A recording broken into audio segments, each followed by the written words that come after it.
If you don't feel the energy, it's because here we go with what should be a great month. We start with the second-ranked team in the country, Arizona, looking to get some payback against Kansas, and payback they got in a major way. Here comes Arizona already up 11, and Koa Pete back in the action. Braden Burries with the triple. Oh, yeah, we're going to go. Arizona's up big now. Burries, he's going to get out in transition. He's going to get the Koa Pete for the nice two-handed slam. Kansas said, you know what, we're going to try to get back into this Melvin Council. He's going to get the ball to Peterson. He'll knock down that three. Then Jaden Bradley has something to say about that. He's going to have this nice little step back. Nice little step back for the three in the face right there. Wildcats are up by 13. And Burries, he's going to take it himself top of the key into the heart of the defense and hit that nice little shot. Arizona beats Kansas at home 84-61. It is their largest win, 23 points, versus a top 15 team since 1998 for Arizona. The 24 from Darryn Peterson, not nearly enough to get that dub. Meanwhile, the number one team in the country, Duke, taking on a ranked Virginia squad, but John, it did not look like that. No, it definitely didn't. Caleb Foster going to find Isaiah Evans. Nice give and go. Duke up 9-5, but it's more from the Blue Devils, and Evans is at the epicenter of this. Drilling threes from all over the place. He had 4 threes in the first half. Cam Boozer, though, going to get in on the action. Duke was never threatened in this basketball game. Great rebound, better outlet pass, Boozer to Evans. Blue Devils win. They clinch a share of the ACC regular season title, and this guy right there, obviously in the pole position to be the National Player of the Year. Just another day at the office for Jon Scheyer, who is again, like Boozer, in the pole position to be the ACC Coach of the Year. Their 10th win against a ranked opponent this season. That is the most in all of D1 when you talk about this Duke squad. So we show ice 2 of the teams projected to be number 1 overall, number 1 seeds come NCAA tournament time. Who are you most impressed by? Yeah, I would say from today's wins, it's Kansas for me. I think the way, it's Arizona for me. I think the way in which they won the basketball game so convincingly didn't allow Kansas to have any hope. And even when Kansas brought the game back and it came a little close, it seemed like Arizona wasn't bothered. They seemed calm, cool, collected, and very mature, which is how you want to look this time of year. For me, it was that Duke win. And what specifically is the fact that they don't care if you have a number in front of your name or not. They're going to show up and play. UConn, they have had some, tough goes where they have a little slow start. But, Duke does it on the defensive end. They held them to like 20% shooting from the field, so they do it on defense, and they also move the ball so well. 17 assists on the night. That thing was moving around. Everybody looked happy. They're going in the right direction. Tyrese Proctor, Sion James, Con Knipple, Cooper Flagg, Kaman Malawach, all gone. Kaman Malawach, all gone from last year's team that went to the Final Four for Duke. Jon Scheyer has 5 new starters, and he has put together another elite defensive team. We are not talking enough about the defensive job that Jon Scheyer has done. In the last 10 games for the Blue Devils, opponents scoring about 57 points per game.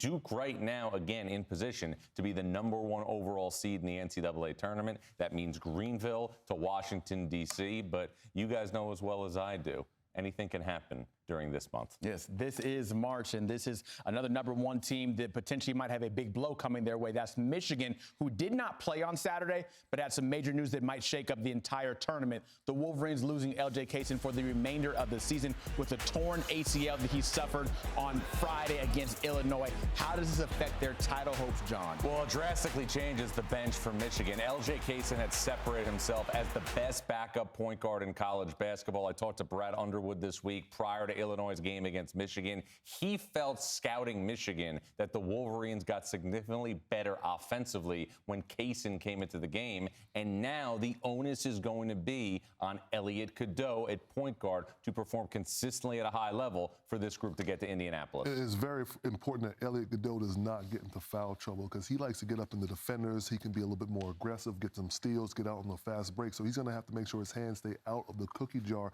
and he needs to be able to play with the first unit. I know you're going to talk about the second unit. Yeah, I mean, I agree with what John said completely. Like, that second unit was fueled because of the way LJ facilitates the basketball. I think that maybe the question for Elliot, less out of staying out of foul trouble, but can you play 40 minutes at the point guard position? He's so used to being able to get a break, have LJ take over, and then back into the game. Now he's not going to get those minutes back, and so he's going to have to go the distance here towards the end of the season. Does he make it have to figure a lot of things out to try to get his Wolverines still and keep them on track? Meanwhile, heading back to the Big 12 for a ranked showdown between Texas Tech and Iowa State. Cyclones entering the day as the only remaining undefeated team at home in the league. And you start this one off with 12 minutes left in the second. Tech up by 14. Jalen Petty, how about you let a tray fly and knock it down nice? Midway point, Texas Tech up 13. Watts here bangs it from long range. That's a good-looking shot. All right, 7 minutes left. Iowa State now down 8. Taman Lipsey finds some access at the rim, gets it to go for 2. Under 5 to go. Texas Tech still up double digits, and it's Donovan Atwell from 3, nails a triple. That might have been the dagger as they start to run away with it. And then Christian Anderson here in the paint, too easy. Gets the 2 to go, and what a big win for the Red Raiders. For Texas Tech, it is their 3rd win against a top 5 opponent this season. That is a single-season school record, so certainly feeling pretty excited about that one. After the game, Jim Spinarco caught up with Grant McCaslin. Hey, Grant, when we had a chance to speak yesterday, you said this team is about the motor and playing hard. And this, I just add the word balance to this effort today. Yeah, 6 guys in double figures, you know, and our competitiveness on the glass as a team is always the way we're going to win. And we talk about toughest team wins. We had the right fight to us tonight. We take a look to Gainesville with the defending national champs in Florida making life tough, John. This was an avalanche for your alma mater. Urban Klobuchar was the one pushing the boulder down the hill. More here from the Gators. Great run of the floor by Alex Condon, playing some of his best basketball of the season. Then Xavier Lee going to probe and finish. Florida up by 20-plus in the second half. Another hard drive. That's Tommy Houck. He misses. John Calipari perplexed. The 34-point margin of victory ties for the worst loss ever for John Calipari. It is at least a share of the SEC regular season title for Florida, first time since 2013-2014. Over to the WCC we go, where earlier this week, Mark Few celebrated his 22nd regular season West Coast Conference title as head coach of Gonzaga. Would it be a shared title was the question, though, heading into their matchup with the Gales. To start off, Gonzaga was in their bag, up by 7 here, Roy. Oh, yeah, Graham Ike, he's going to pick, pop, put it on the floor, use all that left hand and all that glass. He gets fouled. He'll go on to make the free throw. St. Mary's is down by 2. Joshua Dent pump fakes, has a defender fly by. He will knock down that 3. Then Harry Wessels, he's going to hand it off to Mikey Lewis. Mikey Lewis at the top of the key. He bangs it. Right there, the Gales are up by 4. Dylan Shaw, he's going to find Paulus Maracas. He's all alone. Look at this 3. All the way up, it goes in. The Gales are up by 10.